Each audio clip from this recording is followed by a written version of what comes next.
हिंगोली नगर परिषदेच्या नगराध्यक्षपदी शिवसेनेच्या सौ रेखा श्रीराम बांगर यांनी पदभार स्वीकारला। हिंगोली नगर परिषदेच्या नगराध्यक्षपदाचा पदभार सौ रेखा श्रीराम बांगर यांनी अधिकृतपणे स्वीकारला।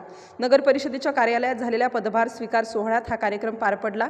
यावेळी नगर परिषदेचे मुख्याधिकारी अरविंद मुंडे, आमदार संतोष बांगर, माजी आमदार भाऊराव पाटील गोरेगावकर यांच्यासह सर्व नवनिर्वाचित नगरसेवक व नगरसेविका तसेच विविध क्षेत्रातील मान्यवर मोठ्या संख्येने उपस्थित होते। पदभार स्वीकारल्यानंतर बोलताना नगराध्यक्ष सौ रेखा श्रीराम बांगर यांनी शहराच्या सर्वांगीण विकासासाठी प्राधान्याने काम करणार असल्याचे सांगितले। स्वच्छता, पाणी पुरवठा, रस्ते, आरोग्य, शिक्षण व नागरी सुविधा बळकट करण्यावर विशेष भर देण्यात येईल असे त्यांनी नमूद केले। सर्व नगरसेवकांना सोबत घेऊन पारदर्शक आणि लोकाभिमुख प्रशासन राबवण्याचा निर्धार त्यांनी व्यक्त केला। कार्यक्रमाच्या शेवटी उपस्थित मान्यवरांनी नगराध्यक्षांना शुभेच्छा देत हिंगोली शहराच्या विकासासाठी सहकार्य करण्याचे आश्वासन दिले। प्रतिनिधी गोपाल सातपुते, हिंगोली।